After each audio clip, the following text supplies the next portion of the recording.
자, 2교시로 넘어가 보겠습니다. 뭐 2차 방정식의 근의 판별 아주 중요하죠. 예.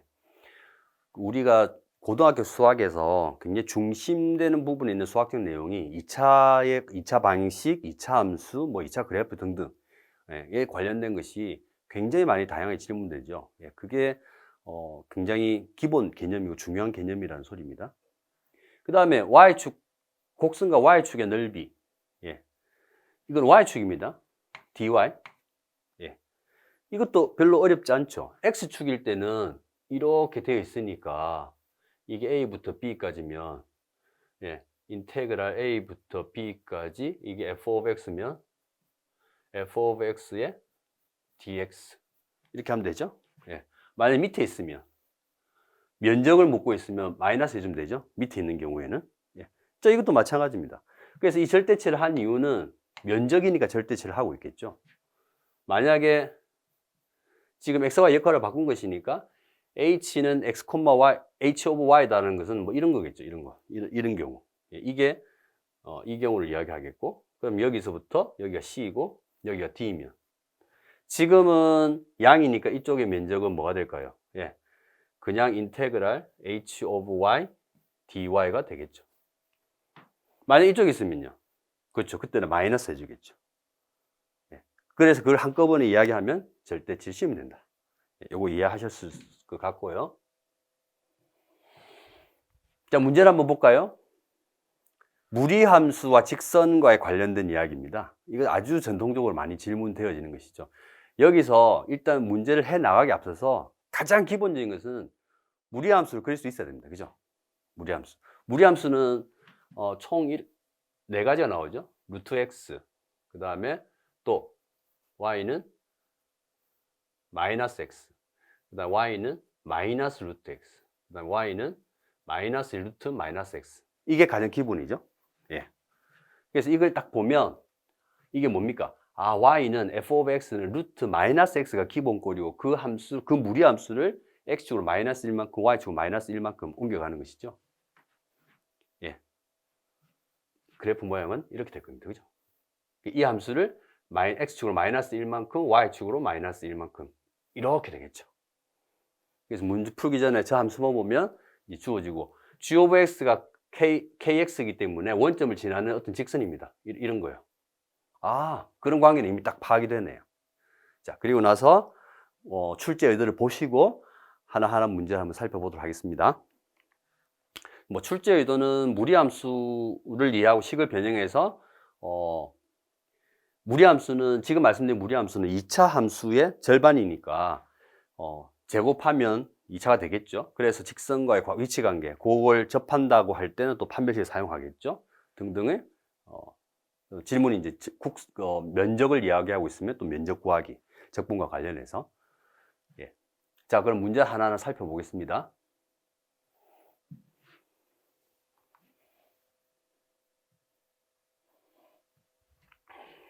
예.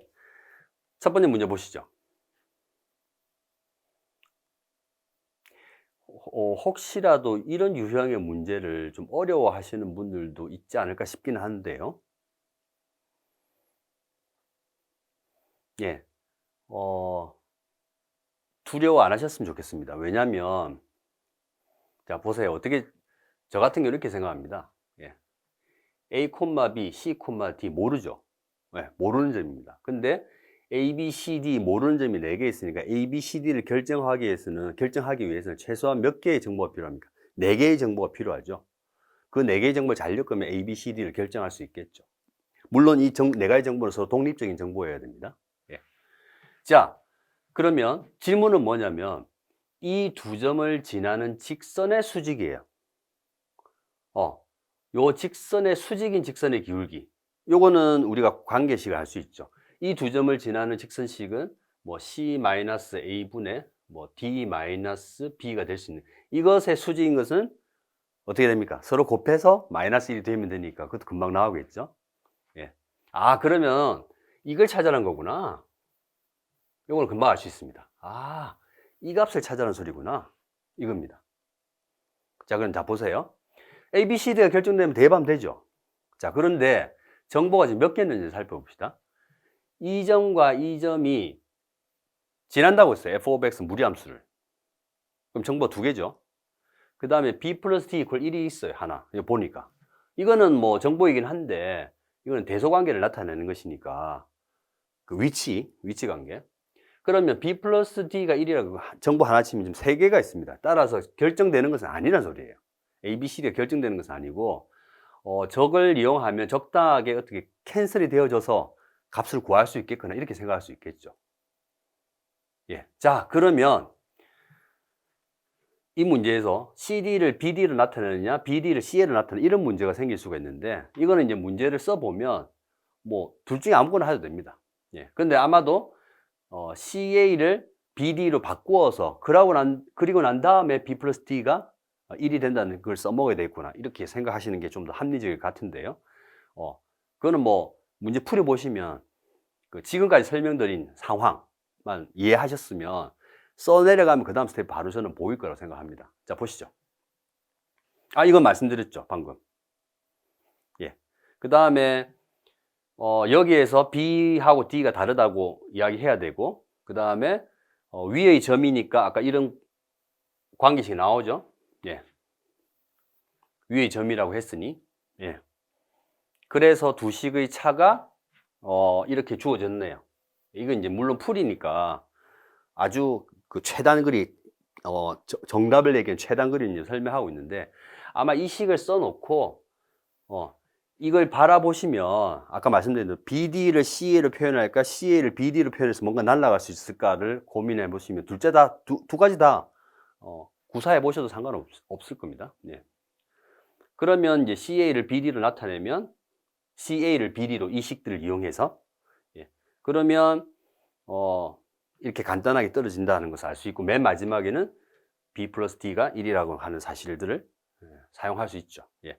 요거는 충분히 내가 사용해야 될 수식들을 딱 나열해 놓고 뭘 구해야 될지 딱 보시면 뭐 이쪽은 그렇게 난이도 높다고는 말할 수 없습니다. 예. 우리가 사용 가용한 조건들이 뭐였는지를 잘 이제 명료하게 하는 것이 아주 중요하겠죠. 예. 다음 문제 한번 보실까요? 이건 아주 전통적인 문제죠. 무리함수가 있고 직선이 하나 있는데 무리함수는 고정되어 있고 직선이 움직여요.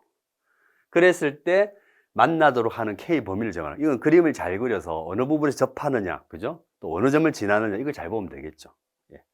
이건 뭐 감을 잡으셨으니까 보고, 당연히 좌변을 생각하기 전에 여러분 머릿속에는 이 그림들이 떠올라야 될 겁니다. 예. 지금은 이제 약간 복잡해 보이는 이유가 3번을 염두에 두고 그렸기 때문에 뭐 삼각형형이 이런 말들이 있는데, 지금 우리한테 중요한 것은 뭐냐면 이 곡선 무리함수죠. 그 다음에 원점을 지나는 직선 뭡니까? 만나도록 하라고 했으니 이 누가 봐도 접하는 경우죠. 그 다음에 요 끝점을 지나는 경우. 예. 그래서 이쪽 기울기로부터 이쪽 기울기까지가 답이겠네요. 그죠? 예. 이거는 아마도 기하학적으로 이미 이렇게 생각하셨을 것 같습니다. 따라서 이제 이 접하는 경우, 지나는 점이야 뭐 이 점을 마이너스 1, 마이너스 1 지나는 점을 찾으면 되니까 그때는 K가 바로 나오겠죠. 1이죠. 1. 자, 그럼 접할 때는, 그렇죠. 접할 때는 이 식하고 연립해서 풀면 되겠죠. 예. 만나니까 등호라고 두고 양변을 제곱하면 뭐가 나옵니까? 2차식이 나옵니다. 접하니까 뭐다? 판별식이 제로다. 그거밖에 없습니다. 예. 그러면 두 개가 나오겠죠? 2차식을 풀고 있으니까. 왜냐면 판별식 D를 하면 D가 K에 관한 2차식이 나오니까 풀면 두 개가 나오겠죠? 두 개 중 하나 결정해야겠죠. 두 개가 나오는 이유는요, 무리함수를 제곱해버리면 사실은 원래는 지금 f of x가 이것만 없는데 제곱을 해버리면 이 부분까지 포함하고 있거든요. 이렇게 되는 이 장식. 그러면 함수가 이렇게 접하는 경우도 있잖아요. 그 경우가 나머지 경우입니다. 제외시킨 경우. 예. 그래서 이것도 우리 아주 잘 알고 있는 문제여서 여러분이 알고 있는 것과 그 다음 기술하는 것은 또 다릅니다. 논리 정연하게 계산 틀리지 않고 명료한 표현으로 해서 보여줄 수 있는가? 그 연습은 꼭 하셔야 됩니다. 자, 이 부분도 그러면 자, 세 번째 질문인데요. 똑같은 문제에서 곡선과 그다음 직선이 접할 때 곡선, 직선, y = x로 둘러싸인 도형의 넓이를 구하라. 요거죠. 저 그림에 하면 어느 부분일까? 그렇죠. S1하고 S2를 구하라는 소리입니다. S1하고 S2를 구하라는 소리네요. 예. 이건 어렵지 않게 하실 수 있겠죠? 자, 그러면 구하는 방식이 면적이니까 뭐 이 식에서 이 식으로 해도 되겠죠? 예. 몇 가지 방법이 있습니다. 어떤 것이 제일 간단할지 한번 생각해 보겠습니다. 이거 이렇게 구해도 되지 않나요? 이 큰 삼각형에서 이 부분을 빼면 되겠네요. 그렇죠. 되죠. 되는데, 그럼 뭘 계산해야 되냐면, 무리함수를 적분하면 됩니다. 무리함수를. 근데 뭐 무리함수 안의 식도 1차이기 때문에 뭐 하셔도 돼요. 예. 별 문제 없습니다. 뭐 그래서 S2를 구할 수 있고, 뭐 그 다음에 이렇게 나누어서 S1을 할 수 있죠. 하지만 보세요. 이런 방식도 있겠죠. 이제 루트 2라고 하는 것은 사실은 보여줘야 되는데요. 예, 어떻게 해서 루트 2가 나왔다는 것을 보여줘야 되는데, 그 적분을 X축으로 보죠. Y축으로 보는 거예요. Y축으로. 그러면, 마이너스 1에서 루트 2까지 적분하는 거네요. 그 다음에 위의 식과 아래 식을 빼면 되겠죠. 위의 식으로부터 아래 식을 빼면 되죠. 아래 식이 좀 달라집니다. 예. 왜 우리가 그 어떤 두 곡선으로 쌓인 이 면적을 구할 때 위식에서 아래식을 빼잖아요. 예. 이게 F고 이 밑에가 G면 이게 A고 이게 B면 우리가 면적 구할 때 인테그랄 A부터 B 요 면적은 F-G dx 이렇게 계산하지 않습니까? 예. 그것처럼 Y축으로 해도 되죠. 또 지금 예시 문제에서는 어떻게 나왔느냐면 이렇게 나왔습니다. 예시 문제에서는 여기서부터 이까지를 그냥 이것만 계산해요. 이것만 계산하고 그러면 T1하고 T2를 빼면 되죠. 그러니까 T1이 삼각형이니까 삼각형이니까 밑변하고 높이만 하면 돼요. 그만 알 수 있네요. 다 계산만 하면. 그렇게 생각하고 있습니다. 이것도 아주 빠른 방법 중에 하나죠. 아마 이게 제일 빠르지 않을까 싶은데요. 자, 그래서 구하는 방법은 여러 가지 있습니다. 그 어느 방법을 하든지 간에 자기한테 맞는 방법을 찾으면 되는 것이고 계산이 틀려서는 안 되겠죠. 자, 그러면 필요한 것은 루트 2 혹은 좀 만나는 점, 그죠? 만나는 점, 여기죠, 여기. 여기서부터 여기까지는, 그죠? 만나는 점의 X좌표, Y좌표, P를 따라서 구해야 되겠죠? 그러면 접점의 X좌표, 여기 구했죠? 오케이. 구하고, 그 다음에 대입해가지고 Y좌표 구했죠? 뭐, 크게 나머지는, 계산하는데 별로 어렵지 않지 않나 싶습니다. 만약 dy로 하려면 이 식을 x는 h of y 이런 형태로 나타내줘야 되겠죠? 그걸 쭉 어딘가 여기 나와 있네요. 이렇게 이거 뭐 고쳐주는 것이니까 별로 어렵지 않을 것 같습니다. 자, 그러면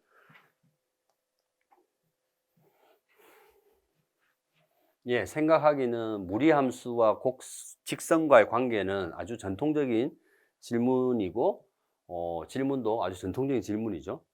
그 다음에 이제 적분 계산, 면적을 구하기 위해서. 자, 다음 문제 한번 살펴볼까요? 일단 제시문 한번 보겠습니다. 이항정리, 이항정리. 이항정리는 보세요. A와 B 항이 두 개에 대해서 이항정리입니다. 그리고 저렇게 표현되어질 수 있다. 그죠? 이것도 뭐 많이 보셨죠? 시그마로 나타내면 움직이는 점이 NCK가 될 것이고 N입니다. 그 다음에 A에 이게 K가 0부터 N까지고 A에 하나씩 다 가지죠. N-K이고 B에 K이고 이거 시그마로 나타낸 것이 이거죠. 이게 이항정리죠. 그 다음에 두 곡선 사이의 넓이 이거는 지금 이제 해설한 문제와 상관없을 것 같아요. 이항정리만 일단 살펴봅시다. 이항정리는 반드시 알아두셔야 되는 정리고요. 그리고 몇 번 사용해 보셔야 되는데 오늘 문제가 괜찮을 것 같습니다.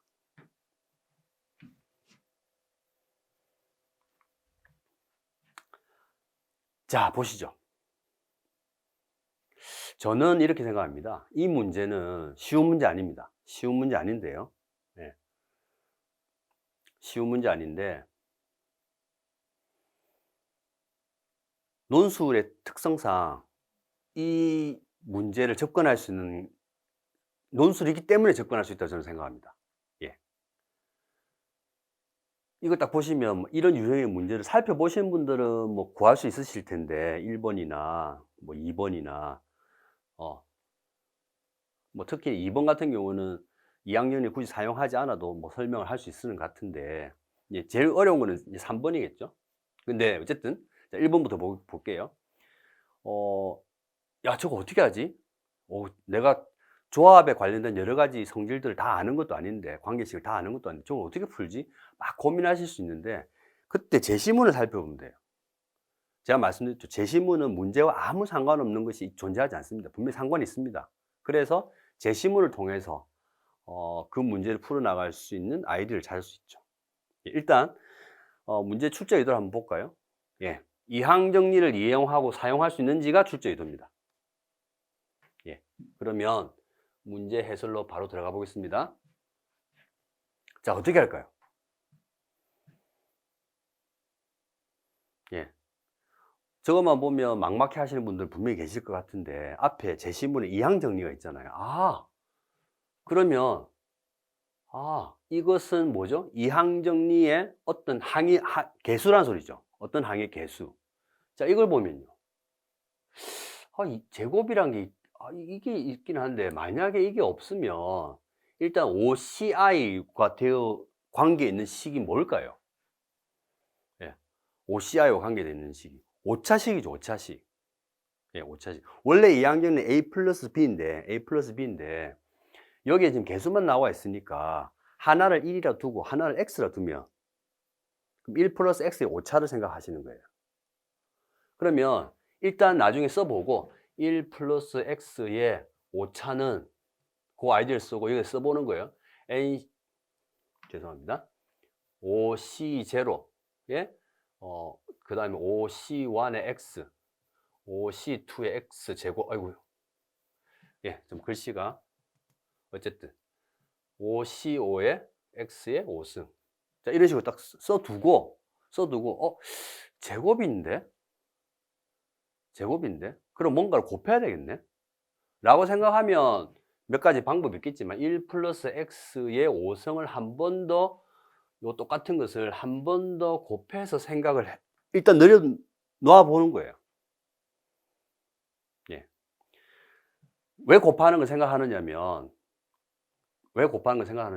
이것도 어떤 이항 정리의 개수라고 했으니까 곱하면 10승이 되겠죠. 10승의 개수를 또 염두에 두고 있는 겁니다. 자, 그래서 풀이를 시작할 수 있지 않을까. 그러니까 이항 정리를 하면 이제 손을 댈 수가 있다는 거죠. 자, 보세요. 풀이를 한번 볼게요. 아까 말씀드린 대로 그 다음 스텝을 완벽하게 우리가 이해하고 나서 쓴 건 아닌데 여기까지 썼습니다. 썼는데 저 제곱이 되려면 이거 곱하기 이거 곱하기 이거, 그죠? 이거 곱하기 이거 이렇게 생각할 수 있잖아요. 그건 아니죠. 왜냐하면 이거랑 곱하면 x의 차수가 달라져요. 우변은 뭡니까? 우변은 뭔지는 모르겠지만 어떤 이항 정리의 한 항의 개수죠. 한 항의 개수. 이렇게 여러 항들이 아니라. 그죠? 그렇게 생각해 보시면 이 제곱을 만들기 위해서 이렇게 곱하는 게 아니고 어떤 특정한 하나의 항이 뭐 6차항 아니면 4차항 이 항이 이걸로 표현되어 있을까를 살펴보는 거죠. 예, 사실 이거는 좀 훈련이 필요하긴 합니다. 예, 그리고 그 어떤 경우에도 조합이 나왔을 때는 이거는 뭐 조합이 아주 큰 성질이죠. 이걸 잊어서는 안 되실 거고요. 예. 그래서 이제 결론적으로 말씀드리면 이거는 아니고 이렇게 생각해서는 안 되고 오차를 살펴보자는 거. 오차를 살펴보면 이거 두 개죠. 요거랑 이거 곱하는 거. 예. 그 다음 1차랑 4차 곱하는 거. 자, 그래서 보시면, 요거 보이시죠? 상수항이랑 오차, 1차 항이랑 4차. 그렇게 곱하는 거죠. 그러면 이 두 개는 서로 같죠? 이 성질에 의해서. 그래서 이게 나오는 겁니다. 야, 그 이후로부터 그냥 쪽쪽 나올 수 있겠죠. 저것만 많이 생각해내면. 여기가 이제 키포인트인데요, 사실. 이걸 봐야 되겠다라고 생각하시 키포인트인데, 이렇게 되면, 이 부분은요, 방금 이걸 곱했으니까, 이것의 오차가 이거잖아요. 그럼 이 뭡니까? 1 플러스 x의 10승의 오차항을 보면 되죠. 예. 10승의 오차항. 그래서 여기 있네요. 그죠? 예. 그래서 살펴본다. 자, 근데 이제 그 다음에서 아마 많은 분들이 감점을 당했을 것 같은데, 우리는, 그래서 이 값이 10C5가 될 수 있습니다. 라고 하는 것을 하나 해결했습니다. 맞습니다. 하지만 저게 유일한지는 모르잖아요. 또 다른 값이 있는지는. 예. 요거는 약간 더 이제 좀 더 신중해야 되는 그런 문제죠. 예. 답이 나왔다 하더라도, 이것만 답일까? 라는 생각을 하셨어야죠. 해야 됩니다. 예. 그래서 보시면, 어쨌든,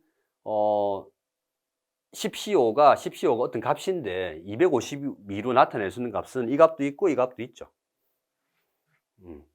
뭐 저걸 구하는 건 어렵지 않은데 문제는 여기서 끝나는 사람들이 많다는 거죠. 예. 그게 조금 이 문제에서는 감점 요소가 좀 많았지 않나 싶습니다. 만약에 쭉 푸셨다 하더라도. 예.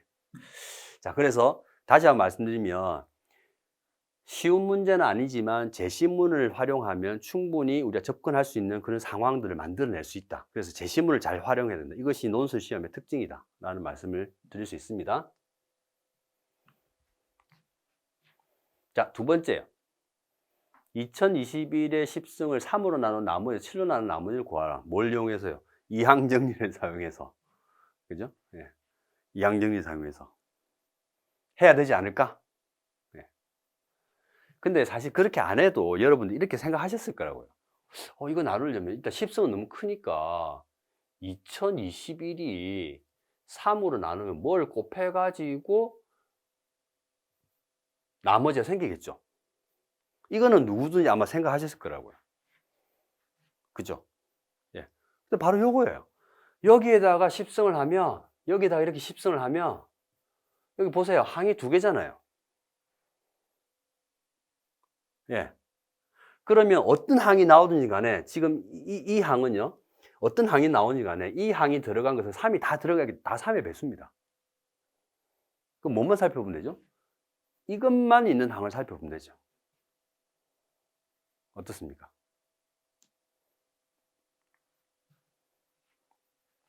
자, 저렇게 나옵니다. 방금 말씀드린, 왜 마이너스 1로 이거는 계산적인 문제입니다. 물론 이렇게 하셔도 됩니다. 그러니까 3 곱하기 6, 7, 3을 하나 주고, 이쪽에 들어가면 이게 2가 되겠죠? 요 하나 빼고 하면, 더하기. 이렇게 하셔도 됩니다. 그럼 수식이 뭐가 달라집니까? 여기에 2가 들어가죠? 그럼 달라진 건 뭐죠? 계산이 그냥 좀 커진다는 거예요. 2의 10승은 뭐 2024니까 별로 어렵지는 않지만, 예. 이건 약간 이제 수학적인 감각이죠. 그냥 수식을 다루는 데서. 일을 해도 상관은 없어요. 어차피 여기서 여기까지 아까 설명드린 대로 모든 항들이 3이 다 들어있으니까 나머지 항들은 다 3의 배수죠. 그래서 이것만 살펴보면 되죠. 예. 그래서 저 숫자를 조금 줄이기 위해서 마이너스 1로 했다. 이 차이점입니다. 예. 그래서 나머지 1. 그럼 7일 때는요. 이 아이디만 하나 붙으면 7일 때도 똑같은 방법을 사용하시면 되겠죠. 예. 그래서 7일 때는 이렇게 나누어서 마이너스 2의 10승. 나머지는 전부 다 7이 여기 다 들어있죠. 이거는 7의 배수입니다. 예. 7의 배수. 살펴볼 필요 없죠. 나머지를 보기 위해서 이것만 보면 된다. 그래서 2가 된다는 것을 알 수 있습니다. 자, 이렇게 질문하면 이것도 쉽지 않아요. 예. 2021의 10승을 21로 나눈 나머지를 구하시오라고 하면, 그러니까 여기서 쉽지 않다라고 하는 것은 추측은 할 수 있습니다. 근데 그걸 아주 논리적으로 명료하게 표현하기는 쉽지 않다. 그 말씀을 드리고요. 예. 추측은 할 수 있잖아요. 예. 2021을 21로 나누었을 때 나머지가 얼마다. 그러면 2021에 제곱을 하면 나머지가 얼마다. 2021에 삼성을 하면 나머지가 얼마다. 이거 뭔가 규칙이 나타나는데 그렇게 해서 뭐 아주 논리로 쓰셔도 되긴 할 텐데 그것보다는 오늘 말씀드린 방식이 더 낫지 않을까 싶습니다. 예. 그렇게, 자, 보시죠. 이 결과를 이용하라고 했습니다. 그냥 풀으라는 것도 아니고. 예. 사실 이 문제를 좀 어렵게 낸다면 요 앞부분을 싹 떼도 되겠죠. 예. 빼고 질문할 수도 있을 겁니다.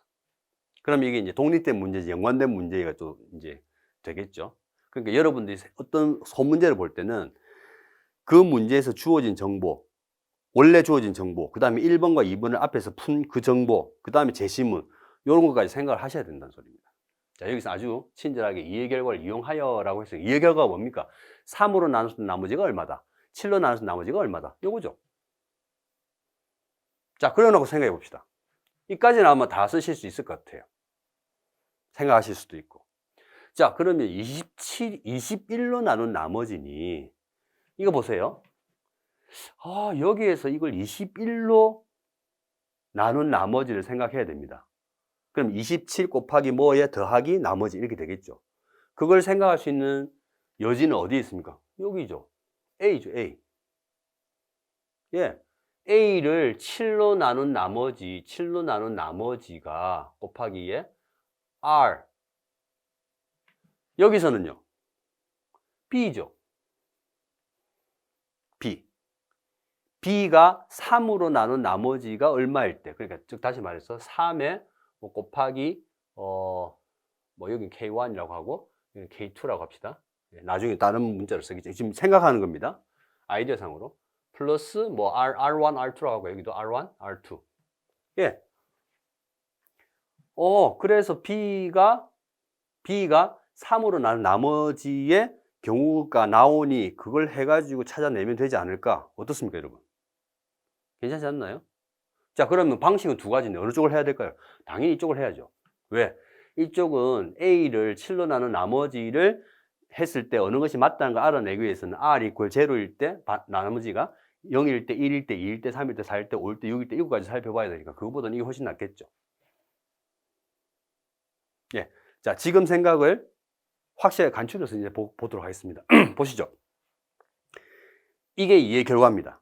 그렇다면 7B는 요 두 개를 요 같다고 했으니까 이것과 이것을 비교하는 거죠. 그러면 7B는 이제 넘겨버리니까 이거 2를 넘겨버리니까 이렇게 된다는 것을 우리가 알 수 있습니다. 그러니까 아까 이야기한 대로 이 B가 이 B가 3으로 나누었을 때 B가 나타날 수 있는 경우에 3으로 나눠서 나머지가 0냐, 1이냐, 2냐 요 세 가지 경우죠. 그걸 살펴보자는 겁니다. 예.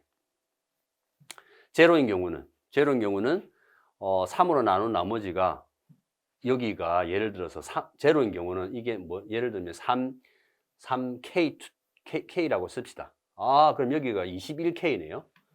그럼 3으로 나눠서 나머지는 뭡니까? 7 곱하기 3K인데 그럼 이 말은 다시 쓰면 3에 7K니까 3으로 나눴을 때 몫이 2K, 7K이고 나머지는 빵이라는 소리네요. 보세요.